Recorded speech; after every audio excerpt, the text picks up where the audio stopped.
Picture a man standing in front of a door he built himself. He doesn't remember when he started building it. He only knows that every glance, every memory, every lonely night poured another layer of wood and iron into it. On the other side of that door is a woman he has never really met, but he is already convinced she will fix something deep in him. He calls it chemistry. Plato would call it a trap. Desire for most men doesn't begin when they see a woman.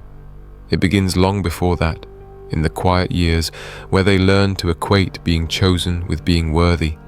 By the time a woman appears, they are not looking at a human being. They're staring at the doorway out of their own emptiness. That's why they fall first, not because women are more powerful, but because men are already halfway on their knees before anyone touches them. Plato spent his life dissecting this. He watched men praise beauty as if it were sacred, and yet crumble when that beauty turned away. He saw something fragile in them, not in their bodies, in their vision. Men didn't see women clearly. They saw reflections of their own hunger. That is why, in his view, desire is dangerous, not because it is evil, but because it turns a man into a believer in his own illusions. Imagine you're sitting in one of Plato's dialogues. The room is lit by oil lamps, shadows trembling on stone walls, men arguing about love, virtue, destiny. A young man says, "When I see her, I feel like my soul is finally complete." Plato would look at him and ask, "Are you sure it's her you're in love with? Or the part of yourself you abandoned a long time ago?" This is the center of his warning. When a man desires a woman, he doesn't simply feel attraction. He remembers something. Not a person, but an ideal. A shape of perfection he picked up from stories, movies, fantasies, absence, and pain. The mind stitches all of this together and plants it onto the first woman who fits the outline. She smiles the right way, laughs at the right moment, holds eye contact for a second too long, and suddenly, she's not just herself. She's everything. Plato would call that idolatry of the form. Not the form of the good, but the form of what I think will finally make me feel enough. Men fall first because they confuse beauty with destiny. A man can see a beautiful woman and immediately construct a 7-chapter story. How they'll meet, how she'll admire his potential, how she'll be different from the ones who hurt him, how she'll never betray him, how she'll finally make all his past suffering make sense. She hasn't even spoken, but in his mind she's already been upgraded to answer. Plato knew this instinct. He wrote about lovers who think they've discovered a soulmate when they've only discovered a mirror for their own longing. The danger isn't that desire exists. The danger is that desire erases detail. It turns a specific person into a symbol, and you cannot love a symbol without eventually hating the reality that fails to match it. So what does this look like in a man's life? He meets her. She is human, complicated, inconsistent, sometimes kind, sometimes cold, but he doesn't see the complexity. He highlights only what fits his fantasy. The way she looks at him when he makes her laugh, the softness in her voice when she's tired, the way she mentioned wanting a simple life, as if that cancels out everything else she's shown about craving chaos. He collects pieces that support his dream and quietly deletes everything that threatens it. Plato would say he's no longer in love with her. He's in love with the cave wall. You remember the cave, don't you?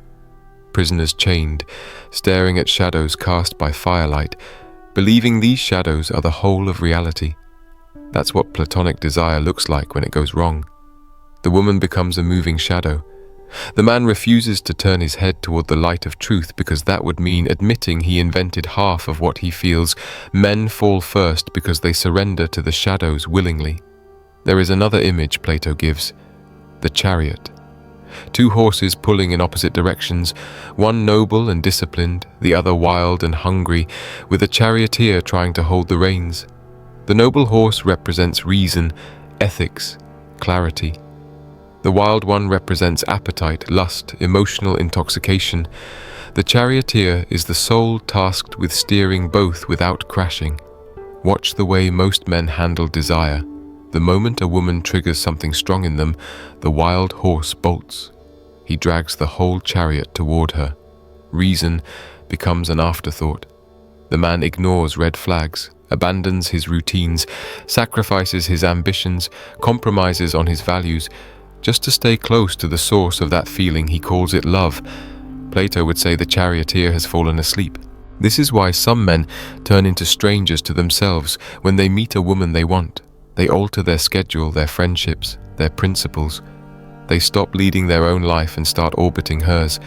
If she pulls away, they panic. If she comes closer, they lose discipline. Their entire emotional climate is outsourced to someone else's behavior. Plato's question would be simple. How can you claim to love when you have abandoned the first person you were responsible for, yourself? Desire, in his framework, is supposed to be a ladder. It starts with physical attraction, but it should climb towards something clearer: admiration of character, recognition of virtue, respect for the soul. The problem is that many men never climb. They cling to the first rung. They worship the rush, the image, the validation. And when that rush fades, as all intense feelings do, they're left angry, confused, or bitter, insisting a woman changed when in reality he never truly knew her. He only knew his projection. Men fall first because they love speed more than depth. They hurry, they rush into confession. They declare loyalty before they see how she responds to pressure, boredom, temptation, time. They give titles before they have data. They crown someone queen before they've seen her in a storm. Plato would call that political madness. You wouldn't hand a city to a ruler you've never tested. Yet men hand their hearts to strangers all the time. Look closely and you'll see another pattern. Many men don't actually believe they themselves are worth desiring. So when someone appears who makes them feel chosen, they become terrified of losing that feeling. That fear becomes devotion. Not devotion to love, but devotion to avoidance of abandonment. They don't protect the connection. They protect the fantasy of, I'm finally not alone, at any cost. What happens next is predictable. They tolerate disrespect. They dismiss their own instincts. They swallow words they ought to speak. They accept behavior they know is beneath them, not because they're foolish, but because they're starving. Plato understood that hunger can turn a wise man into a beggar. That's the philosophical core. The weaker a man's relationship with his own soul, the stronger his dependence on whoever makes him forget that weakness. So when Plato warns men about desire, he isn't issuing a moral sermon about lust. He is pointing at the architecture of the male psyche and saying, if you build your worth outside yourself, the first beautiful face that looks your way becomes your master. He is not against women. He is against blindness. A man who cannot sit alone with his longing will always chase the loudest distraction. A man who has never learned to create meaning on his own will always seek someone to assign it to him. A man who has never formed a vision for his life will turn any relationship into his only mission. All she has to do is threaten withdrawal, and his entire world collapses. That's not love. That's dependency, dressed in poetry. Plato offers another path, but it is harsh. He would ask a man to do something most never do when they feel desire. Pause. Not to kill the feeling, but to interrogate it. To ask, what exactly am I hoping she will fix in me? What fear does she soothe? What wound does she touch? What story am I writing about her that she has never actually spoken? That interrogation is unpleasant because it strips away the intoxication, but it also returns the reins to the charioteer. If you follow that discipline, something changes. You stop treating women as mystical saviors or cruel destroyers, and start seeing them as human beings with their own contradictions, strengths, wounds, and shadow sides. You stop expecting perfection and start evaluating alignment. You stop falling first and start observing first. In Plato's world, the wise man is not the one who never feels desire.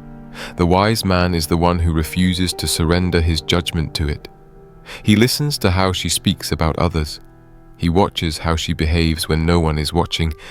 He pays attention to what she finds entertaining, what she calls drama, what she calls normal. He notices whether she values truth more than attention, loyalty more than excitement, effort more than comfort. None of this is achieved if he is already kneeling internally, begging for her to choose him. Men fall first because they approach love like a gambler, not a philosopher. They place all their chips on one face, one moment, one feeling, and then demand fate to honor their risk. When it doesn't, they blame women, blame the modern world, blame everything except the part of them that rushed past discernment. Plato would simply shrug and remind them, you tried to build eternity on a mood. Eros, in Plato's thought, is not meant to be a drug. It is meant to be a guide, pointing the soul toward higher goods. Desire is supposed to lead a man to discipline, not chaos, to refinement, not collapse, to a deeper relationship with wisdom, not a shallow obsession with being wanted. So here is the hard lesson. If every time you desire a woman, you feel yourself losing sleep, losing focus, losing self-respect, you are not in love, you are in flight from your own unfinished work, from the parts of your life you've neglected, from the silence that you've never learned to sit in without scrolling, drinking, or chasing. Plato's message for men is surgical. Before you ask, does she want me? Ask, do I even belong to myself yet? If your sense of identity crumbles the moment she pulls away, that's your answer. True love in a platonic frame doesn't erase a man, it requires him. It requires him to know what he lives for outside of her. It requires him to have a standard for his own behavior that does not change depending on who he is with. It requires him to look at beauty and admire it without becoming its servant. The man who walks this path still desires women. He still feels pulled, still feels fascination, still feels that electric charge when connection appears. But he doesn't surrender the keys of his life to that feeling. He doesn't rewrite his entire existence to orbit a person he barely knows. He doesn't confuse emotional intensity with moral compatibility. He lets time do its work. He lets reality speak louder than fantasy. He lets character overshadow chemistry. In that space, something remarkable happens. Women respond differently. Some lose interest quickly because he cannot be easily controlled, guilted or baited. Others grow more curious because his presence is not desperate, it is anchored. He is not auditioning. He is evaluating as much as he is offering. He is not afraid to walk away from what violates his values, no matter how attractive it appears. Plato would say, that man has moved a little closer to the good. He has transformed desire from a force that drags him into darkness, into a light that exposes what is true about himself and about her.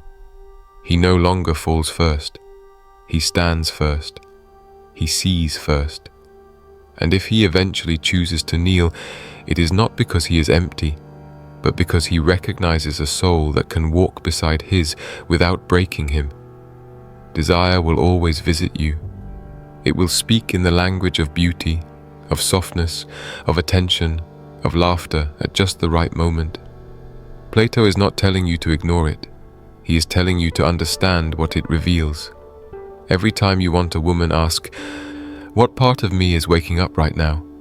Is it my hunger or my vision, my wounds or my wisdom? If the answer is hunger and wounds, slow down. If the answer is vision and wisdom, proceed, but with your eyes open. Men fall first when they rush to give away what is not yet whole. Men rise when they guard their soul, even while their heart beats faster. That is the real warning hidden in Plato's thought. The danger is not that you desire. The danger is that you will trade your entire future for one moment of feeling complete without noticing that the only person who could truly complete you was staring through your eyes the whole time. It is a strange thing, how a man can walk through his entire life believing he is the one choosing, only to discover that desire has been choosing for him. Plato believed that desire, when left unexamined, behaves like a hidden architect.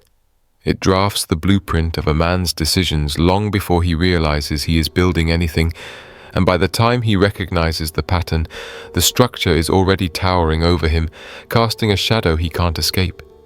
Plato warned that desire creates its own logic, not a logic of reason, but a logic of yearning, one that bends the mind, rewrites priorities, and convinces a man that what he wants is the same as what is good.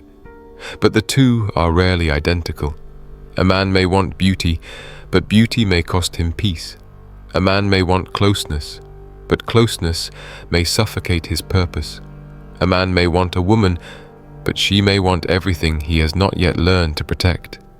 This is the deeper tragedy Plato pointed to. Men mistake emotional urgency for destiny. And the moment a man confuses emotion with purpose, he becomes vulnerable not to the woman, but to himself. Plato believed a man must learn to sit inside his own longing without immediately trying to escape it through someone else. Because if a man cannot hold his own hunger, he will beg to be fed. And begging, Plato said, is the fastest way a man forgets his dignity. But the man who can endure the burn of desire without collapsing into it, this man becomes something else. Plato described him as one who has stepped outside the cave, someone who sees the fire behind the shadows instead of worshipping the shadows themselves, someone who understands that desire is a signal, not a command. And when a man reaches this level of awareness, something extraordinary happens. He stops falling. He moves with intention instead of desperation.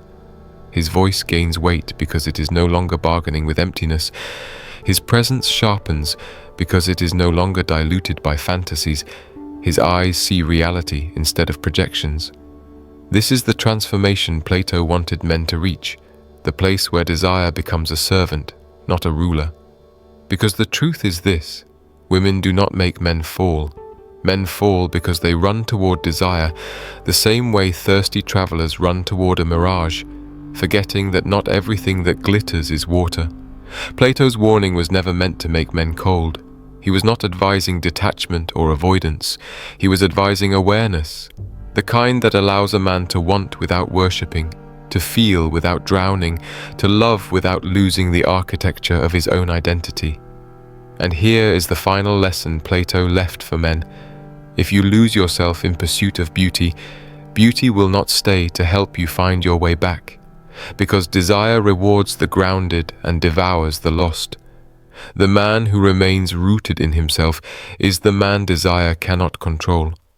And the woman who encounters such a man recognizes it instantly, not as arrogance, not as distance, but as strength. A strength that does not kneel simply because something beautiful walks by. So remember Plato's dark warning: do not chase the glow. Let the glow reveal itself. Do not collapse at the spark. Become the fire that stands firmly on its own ground, because when a man learns to walk with desire instead of being dragged by it, he stops falling first and starts being chosen. And if this message reached you, if it cracked open a truth you needed to face, then don't keep it silent. Like the video, share it with a man who needs this clarity, and subscribe to the channel for more wisdom that actually transforms you, not with cliches, but with truth sharpened into power.